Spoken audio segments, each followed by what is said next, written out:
अध्यक्ष आए और अपने विचार रखे भाई। इसके बाद मिन्नी देवी तो थी भाई, मुन्नी देवी तैयार है जी, अपने विचार रखे जी। इसके बाद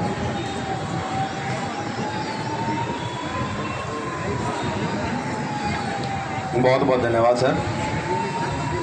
सभी साथियों को और मान और सम्मान के योग्य माताएं बहनें और प्रबुद्ध साथियों को मेरा सादर जय भीम, जय मूल निवासी, जय भारत, जय संविधान। मैं एडवोकेट विनोद कटारिया, प्रदेश अध्यक्ष People's Party of India Democratic और पूर्व प्रत्याशी लोकसभा रोहतक से हूँ। आपसे पहले भी मुलाकात होती रही है और परसों की जो घटना घटी थी उसको हमने कैसे कंट्रोल किया वो हम जानते हैं और आपको पता भी उस चीज़ के बारे में। लेकिन दुर्भाग्य की बात यह है कि जो आंदोलन हम लेके चले थे उस आंदोलन की दिशा बदलने के लिए विपक्ष कितना काम कर रहा है। आज हमें अपने आंदोलन के साथ साथ एक और समस्या को साथ में लेके चलना पड़ रहा है कि वो जो आंदोलन हम चला रहे हैं उसके बीच में जो रोड़े अटकाने का काम कर रहे हैं उसके लिए भी हमें संघर्ष करना पड़ रहा है।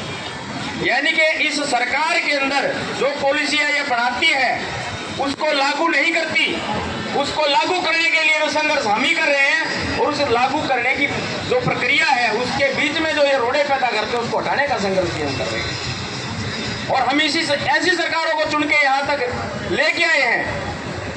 क्यों? क्योंकि इनकी मानसिकता ऐसी है। आज देश के अंदर पूंजीवाद इतना बड़ा रूप ले रहा है कि आम आदमी का जीना दुभर हो गया है। देश में जो संविधान लागू है उसकी धज्जियां उड़ाई जा रही हैं। एक तरफ पुलवामा जैसे अटैक कराए जाते हैं, एक तरफ पहलगांव जैसे अटैक कराए जाते हैं जहाँ 40-50 लोग मरते हैं और पूरा देश के अंदर तराई तराई मचा दी जाती है। वहीं अभी आपको बताया साथी ने कि 700 किसान हमारे शहीद हो गए और उनकी शहादत लेने वाला कौन था? 750 किसान। उन लोगों से कितने ज्यादा थे जो देश को कमा के दे रहे हैं, क्योंकि जो असली पूंजी है वो जमीन से पैदा होती है। और उसके बाद जब ये सारी चीजें होती हैं तो वो उस बड़ी चीज को छोड़ के छोटी चीज को मुद्दा बना के हमारी शहादत को खत्म करने का काम करते हैं। बार बार हमें ये सारी चीजें याद दिलानी पड़ती है सरकार को कि जो आज सरकार के अंदर जो तंत्र था उस तंत्र को खत्म करके उन्होंने प्राइवेटाइजेशन ला दी, ठेकेदारी प्रथा ला दी। ठेकेदारी में ठेकेदार कौन है? उनके लोग। हमारे लोगों को समझाया जाता है कि प्राइवेट में काम अच्छा होता, सरकारी स्कूल में तो पढ़ाई नहीं होती। हजारों सरकारी स्कूल बंद कर दिए।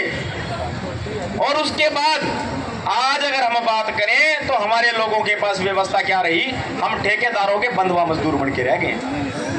हम ये चाहते हैं कि नीतियां खत्म हो, देश के अंदर दोबारा से राष्ट्रीयकरण की नीतियां लागू होनी चाहिए सभी के अंदर। मेरे को बार बार कॉल आ रही है कि भी थोड़ा छोटा करें क्योंकि हमें वहां जाना है और 30 मिनट का समय हमने प्रशासन को दिया है और उसमें से 5 मिनट बकाया है, तो उनकी तैयारियों के लिए हम सारे लगे हुए हैं। थोड़ा ध्यान से लगा तो नहीं किसी को? तो मैं इन्हीं बातों के साथ अपनी वाणी को विराम दूंगा कि हम वहां जो जाएंगे, मैंने परसों भी यही बात कही थी कि अपने शासन और अनुशासन में रहकर हमने प्रशासन की आंखें खोलनी है। और मैं चाहूंगा कि आज उस अनुशासन का हम परिचय दें, क्योंकि हमारा जो मकसद है वो बिल्कुल करीब है अपनी कामयाबी के। तो सभी साथियों को मैं धन्यवाद देता हूं कि वो आज तक यहाँ डटे रहे हैं और आगे भी इस प्रक्रिया में हम जब तक हमारे जो नियम के और नीतियां जो हमने बनाई हैं वो पूरी नहीं होंगी तब तक हम अपना संघर्ष जारी रखेंगे। सभी साथियों को दोबारा से जय भीम, जय मूल निवासी, जय भारत, जय संविधान।